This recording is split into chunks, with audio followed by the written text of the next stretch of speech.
Good evening and welcome to The Debate. We are joined in the studio this evening by Rosenior and Tim Sherwood. Tottenham go down to a brave, bright, young Ajax side. But what lessons have Spurs learnt from tonight for the second leg? We'll also be discussing Liverpool at the Nou Camp tomorrow. Klopp says we can't just let Messi weave his magic. Is he right to focus on just one player, though? Tackles are down, passes are up. So are we seeing football evolve before our very eyes? Rio Ferdinand is tipped to be a technical director at Manchester United.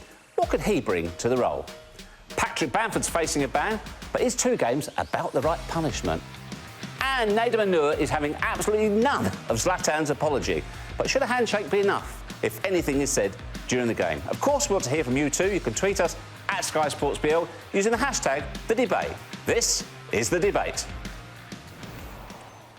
So, no goal, no clean sheet, but it is only the halfway stage for Tottenham and Ajax. Tim, first of all, why do you think it didn't happen for Spurs tonight? Well, I think we have to give credit to Ajax, especially in the first half. They come out of the blocks, they're firing, you know, young, energetic side, a lot of pace, great movement. Their passing was on point, and they really opened up Tottenham in the first half. Second half, Vertonghen went off, so the system had to be changed, went to a back 4 because he went off injured, so it was almost forced upon Mauricio Pochettino. On comes Sissoko, and he kick-started them. You know, they had a lot of life. He gave them a little bit of drive in the midfield areas. They got closer to Ajax, and they finished the stronger side. They never really opened them up, never had a clear-cut chance to score, and Ajax hit the post, inside of the post. 2-0 will be very difficult to come back from. But look, this campaign, Jeff, they've been dead many, many times. No one gave them a chance to come out of the group. You know, Raheem Sterling scores the 95th minute goal, gets turned around by VAR. They're not dead now. They're still in this tie. It's all to play for. What do you think the biggest thing that Mauricio Pochettino take out of tonight, Liam? Not to play 3-5-2 against Ajax, I think. I think that was... Did he get it horribly wrong? No, it's difficult setting your team up as a coach or a manager, but I'm sure he would have looked at it. And before Vertonghen went off, he actually moved to a back 4. Because what was happening, they were just building... Ajax were building through their 2 fullbacks. They had so much space and time. From 3-5-2, it's so difficult to press the opposition's fullbacks. As soon as they changed to a diamond and went with a 4, Sissoko comes on, they press Ajax higher up the pitch. All of a sudden, Ajax passing rhythm goes out of the game. They get themselves back into the game. So, yes, being 1-0 down is difficult, but he would have learnt so many lessons from a tactical point of view, playing against an outstanding Ajax team with so many... Some of those young players going to be... De Beek was absolutely incredible. He's probably the best midfield player in the world. De Ligt's probably going to be the best centre-half in the world other than Van Dijk. They've got some incredible young players there, but he would have learnt how to go away and also have Son back for the next leg, which I think would be huge, because they leave massive wide spaces behind him, Ajax, and Son with his pace and directness, and he's very clever in his movement, could cause them big problems. What would he have been hoping to achieve by playing that formation? I mean, Mauricio Pochettino is a fine coach himself. What would he have perceived to have been the advantage to have played that way? Well, I think the way to play that is Danny Rose on the left wing-back and Trippier on the right side need to play higher up, and they need to engage their full-backs. But they had good possession, Ajax, and what it allows them to do then is push them back into a 5, and that's what they've done. They ended up playing a flat 5 across the back. And then they just win the numbers game. They were keeping the ball off of Tottenham, and they couldn't get anywhere near and to put some pressure on. Listen, Liam's absolutely right. Son's going to be a massive plus for him in the return leg. Hopefully, you know, he gets through the next game in the Premier League, which is a vital game as well. They need to keep winning and keep getting maximum points in their league campaign. But there is space in behind. He can use his pace to get in behind. He'd be looking at that game there. We saw him in the stand. He'd be licking his lips, thinking that they were a fantastic side on the ball. Out of possession, they do give you chances, and I think that he will capitalise on that. It's not dead. The game is certainly not dead. Tottenham can go over there and they can score. But I think that's why they play with 2 up. I think that's what was in Mauricio's thinking, is how can I keep 2 strikers up the pitch? Because what Llorente does have is an aerial capability in the box, doesn't have pace to run behind. And because Ajax press so high, they leave spaces behind him. So I think he went with more up alongside him. But then how you configure your team behind the front 2, where you need to have 3 midfield players to match up with Ajax's 3, which only leaves you the option to play 3-5-2.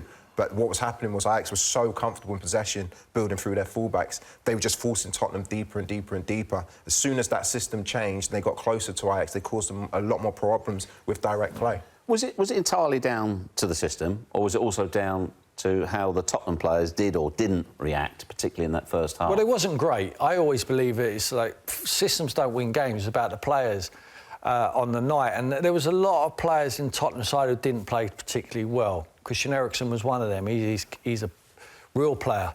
You know, top player. I think he's a world-class footballer. And he's shown that over the period of this Premier League season. Possibly Tottenham's best player along with Son this year. But he had a bad night. Dele Alli was non-existent, really, for me. You know, he didn't play too well. They're not used to playing with that stick-on centre-forward. I know he's done a decent job when he's come on recently, you know, the big guy up front, Llorente, but it's not comfortable, it's not fluid. You know, it's very predictable. They're hitting in the second half they're missing out. Ajax were putting the press on, they almost scared them, so they didn't play through the third. So what they've done is just lumped it forward to Llorente and played off the bits. Why not do that? Do that if you think that's your best option of scoring goals. And tonight, that's what it looked like, because they had so many players off par there tonight. If anything, are they not fortunate? That's probably a little bit too strong.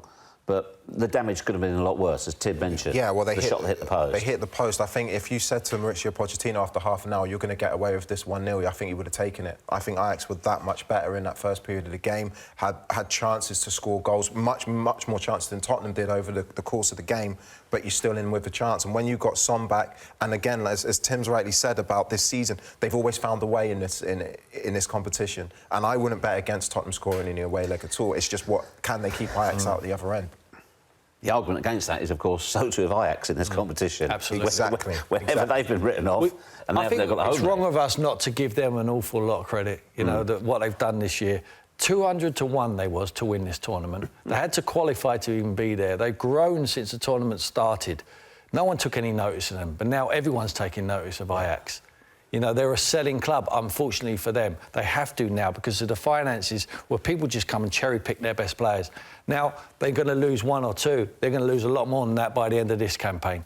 By the end of this, everyone, the whole world has looked at Ajax now. You've got to give credit to a team like that who are doing it at the highest level of football in the Champions League and finding a different way. It's not about money. It's not throwing fortunes at it. It's having a coach and the bravery to throw young kids in and give them the opportunity to do something different. And that is the rewards. That's magnificent on their behalf. As you said, it was 10 minutes ago, yeah, throw another 21-year-old on. Yeah, brilliant. You know, you're 1-0 up away from home, you take out your probably most experienced player in midfield, Shona, and you bring a 21-year-old on. That's the Ajax way. And I think, looking at from a Premier League point of view, with the amount of money and the turnover we have at clubs, even at the bottom end of the Premier League, why aren't English Premier League clubs looking at that model and saying, well, we have the financial capability to build a proper infrastructure, as Ajax have done, have a fundamental way of playing long-term, build the club, have a real identity in the way we play to fit young players into. I cannot fathom why a Premier League club outside of the top four haven't gone down that route, because it makes so much sense to me.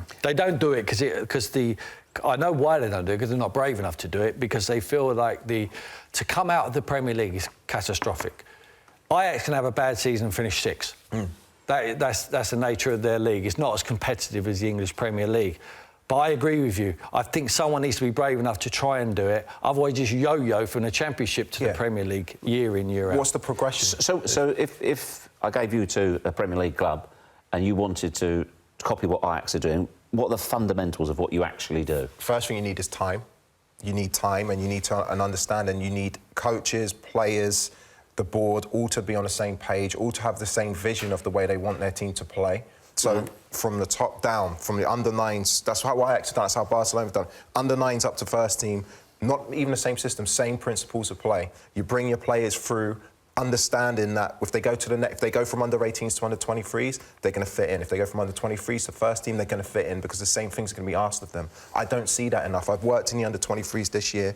Maybe Liverpool, Manchester City definitely play the same way as their first teams. There's not many other clubs in the under-23s league that play in the same way as their first team. So we're not giving these young lads a chance to step into the next level. And you look at the likes of De Beek and De Ligt at the back. How would they, even with the qualities they have as players, okay, the outstanding players they are, would they get a chance at a Premier League club? Would the Premier League club be brave enough to put them in? I'm not so sure, because you never know with a young player until you put them in. But there's only a couple of them we were talking about before this tournament, because everyone knows about them boys. But now everyone's talking, so we're all clever now. Now we're all saying, no, well, they're all world-class players. They weren't world-class players. All of a sudden, they played whatever they've played, over 10 games now with the qualifying stages in the Champions League, and they've held their own against top-class opposition. That is just because someone's been brave enough, and the club themselves, Dennis Bergkamp, coach the young kids there, gives them an opportunity. They have faith in them. They give them the confidence. They throw them onto the pitch, and all of a sudden they surprise even their coaches. Now we're all saying, well, they're world-class players. At the beginning of the season, you said to our top 4 teams in the Premier League, which one of them Ajax squad would you take? They ain't taking any of them. De Jong would be one who's going to Barcelona. But the rest of them, they would say, well, I'm not sure what he does. Ask them now, they'll take him. What's the difference? We're talking about 10-plus games in the Champions League. It's because someone, if you want to buy them now, you're talking about treble the amount of money or quadruple the amount of money what you would have paid for him at the beginning of the season. What they have behind the scenes, Edwin van der Sar's the CEO. I think he won the Champions League as a goalkeeper, something like 18 years old. Mark Overmars is a huge part of bringing the coach into the football club. They've got Dennis Bergkamp, players who came through that system, the Cruyff Van Gaal years. It's a clear philosophy over a long, long period of time.